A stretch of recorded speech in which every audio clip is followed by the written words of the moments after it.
Welcome to another tutorial on MATLAB. In this tutorial series, we are looking into the concept of MAAB guideline. So in this tutorial series, we are looking into the concept of MAAB guideline and how to implement MAAB guideline in MATLAB Simulink environment. In the last tutorial, we have seen how we can use Simulink and Stateflow based on the use cases that they have. So how you can implement numerical operations using Simulink, and when it comes to more logical operations, then you need to use Stateflow because this is a good graphical environment for designing different logics. In this particular video, we will be looking into the concept of how to use flowchart and how to use truth table and the states of the state flow chart. So this video is regarding that. So coming to the three concepts that we have,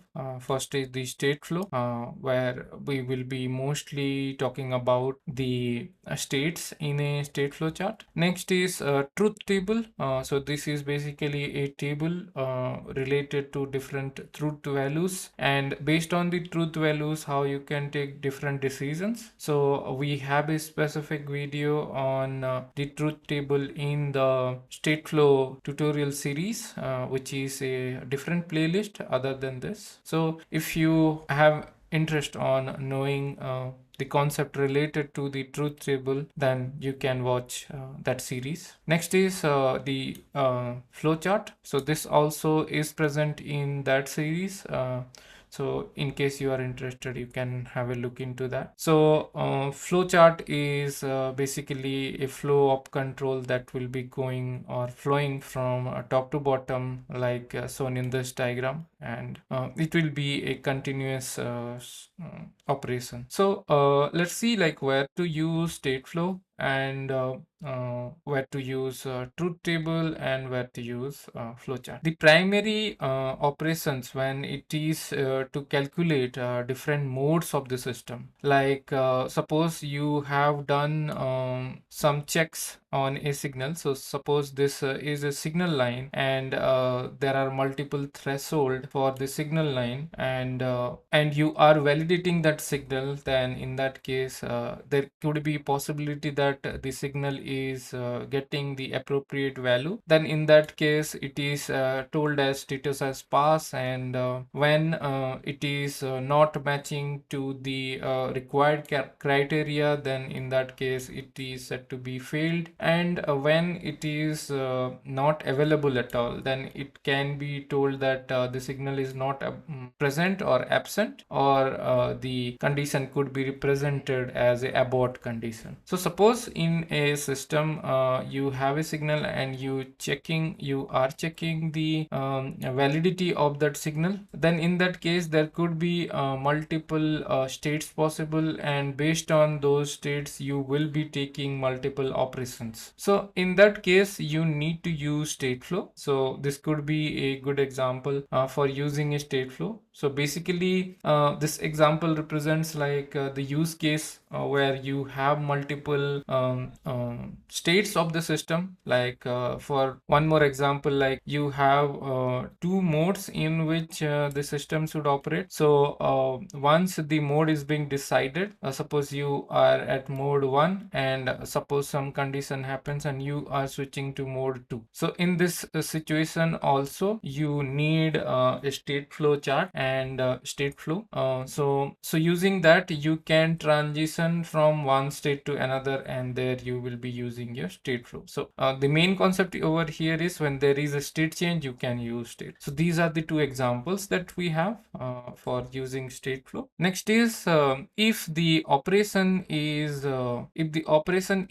if and then, and like suppose there is a signal and you want to check whether it is greater than some value or smaller than some value, and then again you are checking like it is greater than some another value or smaller than that value, again, if you are checking if it is greater than or smaller than some other value, so in that case you are creating a very big branch, and this branch can be shrinked down into a truth table. So basically a truth table is a table of things that is somehow logical expressions, and there you will be checking the truth value. So suppose this is the true transition, then you will go this way, and then again if this is true, then you will be going this way. So there could be multiple truth values for different conditions, and based on that you will be taking a specific action, or you will be deciding something, and then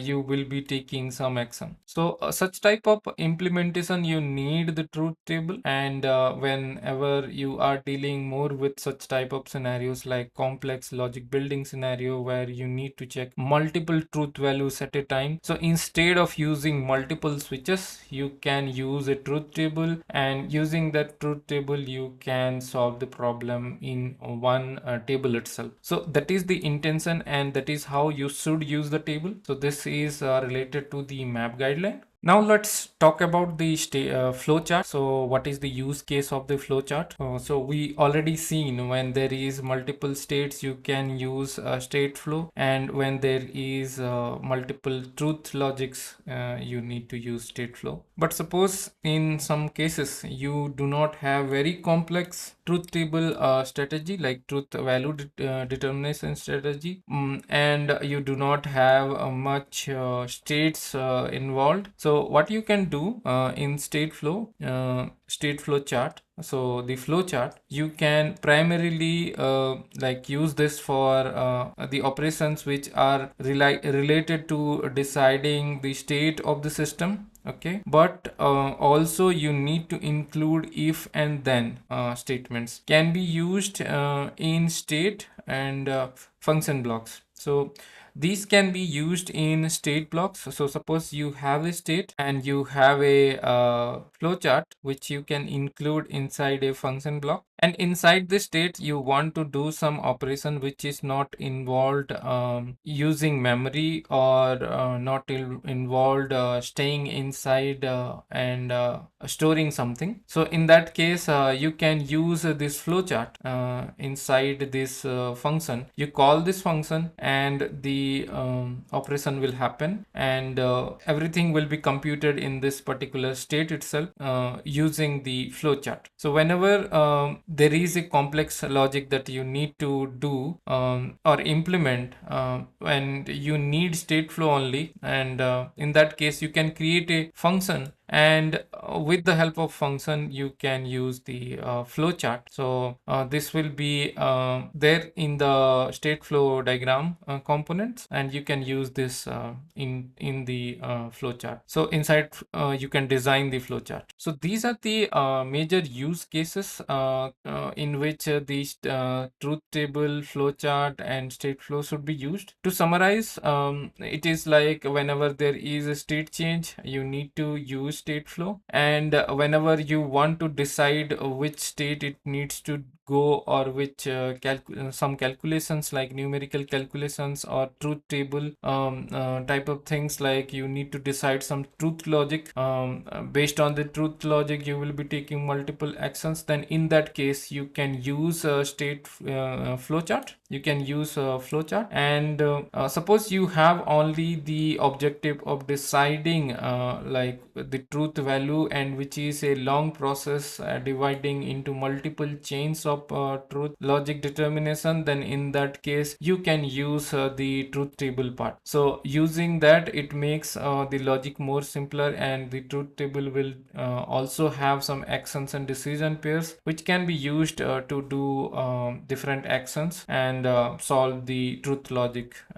So in summary, we have covered in this chapter for the model architecture how to use Simulink and Stateflow, and we also seen how to use flowchart and the truth table. So in the coming videos we will be seeing how the model hierarchy should look like, and how the model decomposition should happen. So these things we will be covering in the next upcoming videos. In case you are liking the channel, please consider subscribing. In case you have any comment or query, please let us know in the comment section. We will be happy to help to clarify all the doubts that you have. And happy learning MATLAB. Stay connected. Thank you.